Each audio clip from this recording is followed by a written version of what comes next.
Pongal leave முடிஞ்சு இன்னைக்கு school college office இதெல்லாம் ஆரம்பிக்குது அப்படின்றதுனால சென்னையில இருந்து தன்னுடைய சொந்த ஊர்களுக்கு போன நிறைய பேர் அடிச்சு பிடிச்சி எப்படியாச்சும் சென்னைக்கு வந்தே ஆகணும் அப்படின்னு வந்ததுனால நேத்திக்கு கடுமையான டிராஃபிக் ஏற்பட்டிருக்கு.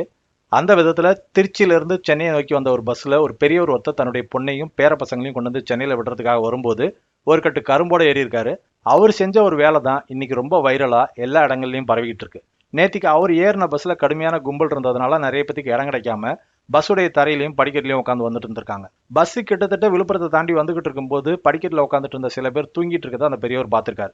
எங்க இவனுங்க தூங்கி கீழே விழுந்துற போறானுங்களோ அப்படின்னு பயந்து போய் தன்னுடைய பேர பசங்களுக்காக வாங்கின கரும்புல இருந்து 2 கரும்பு எடுத்து கொடுத்து சாப்பிட்டுக்கிட்டே வாங்கடா தம்பிங்களான்னு கொடுத்துருக்காரு. அவனுங்க சாப்பிட்டுக்கிட்டு சக்கையை தூக்கி வெளியில போட்டுட்டு வந்திருக்காங்க. இது ஒரு பக்கம் இருக்க, சொந்த ஊருக்கு போகும்போது பஸ்லயோ ட்ரெயின்லயோ இடம் கிடைக்காம கார்லயும் பைக்லயும் போய் சேர்ந்தா போதும் அப்படின்னு போனவங்க எல்லாரும் நேத்திக்கு அதே டிராபிக்ல தான் ரிட்டர்ன் வந்திருந்திருக்காங்க. அப்படி வந்துகிட்டு இருந்தவங்க மேல இவனுக்கு தூக்கி போட்ட சக்கையெல்லாம் பட அவங்க எல்லாரும் கோவப்பட்டு பஸ்ஸை ஓவர்டேக் பண்ணி வந்து டிரைவரை கண்ணா அப்படின்னு திட்டிருக்காங்க. டிரைவருக்கு எதனால திட்டுறாங்கன்னே புரியாம பஸ்ஸை ஒரு கட்டத்துல ஓரம் கட்டி என்ன நடக்குது அப்படின்னு பார்க்க வந்தப்பதான் இவங்க சக்கையை தூக்கி போட்டதுனாலதான் திட்டு வாங்கியிருக்கோம் அப்படின்னு புரிஞ்சிருக்கு. சக்கையை தூக்கி போட்டவங்களுக்கும் டிரைவருக்கும் நடுவில் வாக்குவாதம் ஏற்படுறத பார்த்த உடனே அந்த பெரியவர் நிலைமையை புரிஞ்சுக்கிட்டு இவங்க எல்லாரும் தூங்கி கீழே விழுந்தா உங்க மேலதான் இங்க கேஸ் வரும், அதனால விடுங்க பரவாயில்ல அப்படின்னு சொல்ல போய் நீங்க சக்கையை தூக்கி வெளில போட்டீங்கன்னா எனக்கு திட்டு விழுது, அதனால சக்கையை கையிலேயே வச்சுட்டு வாங்கடா அப்படின்னு சொல்லியிருக்காரு. நாங்க உட்காரத்துக்கே இடம் இல்லாத பட்சத்துல சக்கையை எப்படிங்க எடுத்துட்டு வர்றது அப்படின்னு மறுபடியும் பிரச்சனை பண்ணியிருக்காங்க. இந்த பிரச்சனைக்கு முடிவு கட்டுற விதமா டிரைவர் என்ன பண்ணியிருக்காரு, வண்டியை நிப்பாட்டினதாவே இருக்கட்டும், நீங்க எல்லாரும் கரும்பை சாப்பிட்டு முடிங்க, அதுக்கப்புறமா நான் வண்டி எடுக்கிறேன் அப்படின்னு அரை மணி நேரமா வண்டியை ஓரங்கட்டி அவங்களை கரும்பை சாப்பிட வச்சுட்டு வண்டி எடுத்துட்டு வந்திருக்காரு.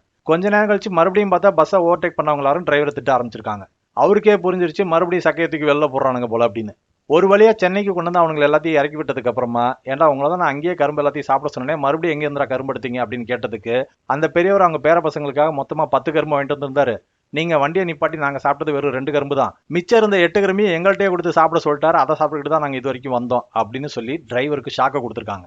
டிரைவருக்கு ஒரு பக்கம் அந்த பெரியவர் மேல கோவம் இருந்தாலும் மற்றவங்கள்ட்ட திட்டு வாங்குறது பிரச்சனை இல்ல, கேஸ் வாங்குறது தான் பிரச்சனை அப்படின்னு புரிஞ்சுக்கிட்டு அந்த பெரியவரை எதுவுமே சொல்லாம விட்டாரு. டிரைவர் திட்டு வாங்கினதுக்கு காரணம் அந்த பெரியவர் தான் அப்படின்னா கூட சில பேர் கீழே விழாம அவங்களோட உயிரை காப்பாற்றணும் அந்த பெரியவர் தான் அப்படின்றதுல எந்த மாற்று கருத்தும் இல்லை அப்படின்றதுனால அந்த பெரியவருக்கு இப்ப நிறைய பேர் பாராட்டுகளை தெரிவிச்சிட்டு இருக்காங்க. அந்த பெரியவரை பத்தி நீங்க என்ன நினைக்கிறீங்க அப்படிங்கறத உங்களுடைய கமெண்ட் பாக்ஸ்ல தயவுசெய்து சொல்லுங்க. நன்றி, வணக்கம்.